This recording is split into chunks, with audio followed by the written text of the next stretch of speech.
जोहार। आदिवासी दुनिया में आपका स्वागत है। ये ना है समाचार, ये है जनता के विचार और मैं हूँ आपके साथ गायत्री शर्मा। भागीदारी पार्टी आज जिलाध्यक्षों के साथ एक बड़ी संख्या में आज यहाँ पर बैठक आयोजित की। आपको बता दें कि आगामी पंचायती चुनाव के मद्देनजर किस तरह से रणनीति बनाकर भागीदारी पार्टी आगे बढ़ रही है वो हम आपको बताएंगे। बता दें कि भागीदारी पार्टी में भागीदारी की अगर हम बात करें तो जिस तरह से महिलाएं हो, हर वर्ग के पुरुष हो या फिर ओल्ड जितना बोलिए या जानकार लोग बोलिए या फिर विकलांग, उनकी भी भागीदारी यहाँ पर देखने को मिल रही है। और इससे कहीं ना कहीं यह बात बहुत ही क्लियर हो जाती है कि यह पार्टी जनाधार में हर एक व्यक्ति को अपना भागीदार बना करके आगे की रणनीति, आगे के आने वाले चुनाव में अच्छा प्रदर्शन करने के लिए प्रयासरत है। आपको बता दें कि श्याम बिहारी प्रजापति जी कहा है कि जिस तरह से एक घर को चलाने के लिए एक पति के साथ पत्नी की भागीदारी बहुत ज्यादा अहम होती है, उसी तरह एक पूरे पार्टी को चलाने के लिए समाज के हर वर्ग का एक मंच पे आकर के एक स्वर में भ्रष्टाचार हो या फिर हर उस आधारभूत समस्याओं के प्रति आवाज उठाने की बात हो, मिल के एकजुट होकर के लड़ने से ही आने वाले समय में एक अच्छे समाज के साथ एक अच्छे राज्य का निर्माण होगा। वहीं ईडी के प्रकरण पर अपने कोई भी बयान ना देते हुए नजर आए।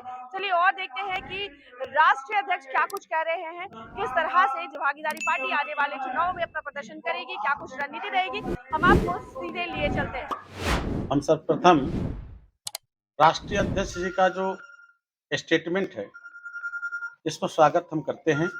झारखंड प्रदेश भी स्वागत करती है और हम बताते चले कि 15 नवंबर 2000 को एकीकृत बिहार से झारखंड प्रदेश का गठन हुआ था और एक लंबे अरसे से जो देश में लड़ाई चल रही थी कुछ राज्यों का अलग करने का, इसी क्रम में झारखंड भी एक था।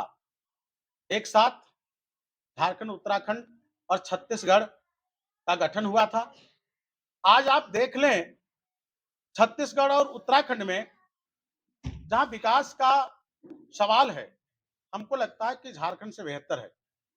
जिस झारखंड प्रदेश में खनिज संपदा, लोहा, तांबा, कोयला, पीतल, अभ्रक, अल्मुनियम जैसा संपत्ति भरा है, इस प्रदेश के खनिज संपदा से देश का 40% जो है खर्चा चलती है, यानी अर्थव्यवस्था चलती है। लेकिन आज भी इस झारखंड प्रदेश के धरती में जो आम आवाम रह रहे हैं, ऐसे लोगों का जो रोजमर्रा की जिंदगी है, सुबह और शाम के पेट का रोटी के लिए वो टिफिन लेके शहर और नगर में घूमते फिरते दिखते हैं। हम समझते हैं कि झारखंड का गठन के बाद इस प्रदेश में बदल बदल के, चाहे वो भारतीय जनता पार्टी की बात कर लें, चाहे कांग्रेस की बात कर लें, गठबंधन झारखंड मुक्ति मोर्चा की बात कर लें, इनकी सरकार रही।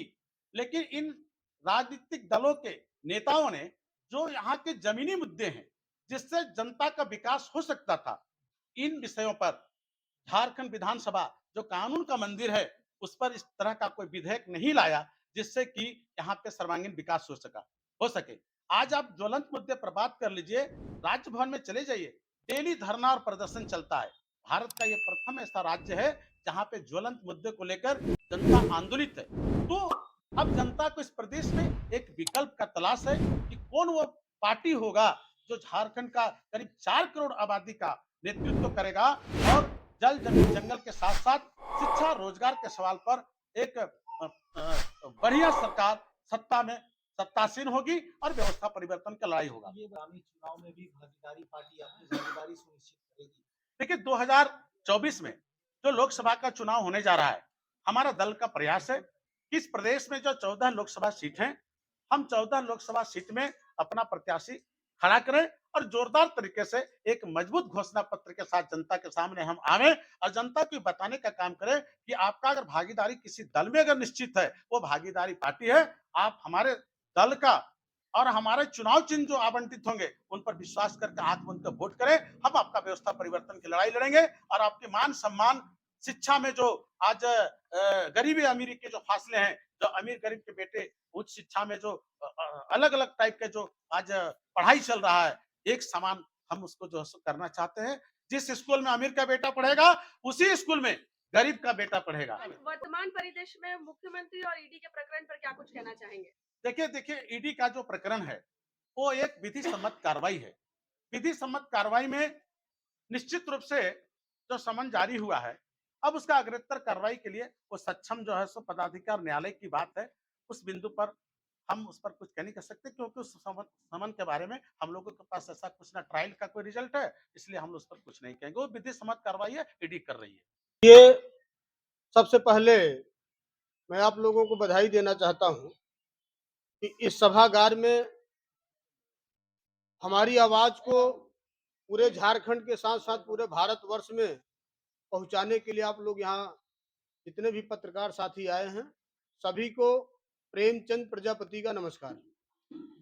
देखिए, 2024 में देश की बड़ी पंचायत का चुनाव होने जा रहा है और इस देश की जो हालत हुई है, इस देश में जितनी भी पॉलिटिकल पार्टियों ने सरकारें चलाई, आज ये मान लीजिए कि आजादी के 76 साल बाद जो इस देश का आखिरी व्यक्ति है जिसके पास न मकान है, न बेहतर शिक्षा है, न स्वास्थ्य है और सरकारी सेवाओं में उसकी भागीदारी शून्य के बराबर है।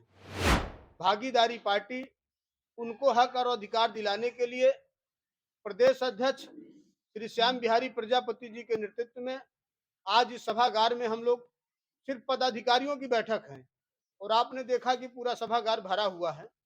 और अब वो दिन दूर नहीं जब किसान का भी बेटा, गरीब का भी बेटा, मजदूर का भी बेटा एमबीबीएस बनेगा, आईएएस बनेगा, पीसीएस बनेगा। इसके साथ साथ तमाम सरकारी डिपार्टमेंट में उपेक्षित जातियों की भी भागीदारी होगी। उपेक्षित जाति के बेटा को हक और अधिकार दिलाने के लिए हम लोगों ने भागीदारी पार्टी बनाया है और आज भागीदारी पार्टी सिर्फ उत्तराखंड में ही, झारखंड में ही नहीं, उत्तर प्रदेश में ही नहीं, बिहार में ही नहीं, भारत के सभी राज्यों में भागीदारी पार्टी ने अपना बिगुल फूंका हुआ है। और आज जिस तरह से ये भारतीय जनता पार्टी की सरकार या कांग्रेस की सरकार या अन्य जो भी पार्टियां इस देश और प्रदेश पर शासन सत्ता में अपना वर्चस्व बनाया, वर्चस्व बनाने के बाद में जिन लोगों ने अपना वोट दिया, अब वोट इस बात के लिए दिया कि गरीब और मजदूर का भी बेटा की भागीदारी होगी, लेकिन आज उसकी भागीदारी शून्य के बराबर है। उसकी भागीदारी दिलाने के लिए, देश में उत्पीड़न को रोकने के लिए भागीदारी पार्टी आप लोगों के बीच में है।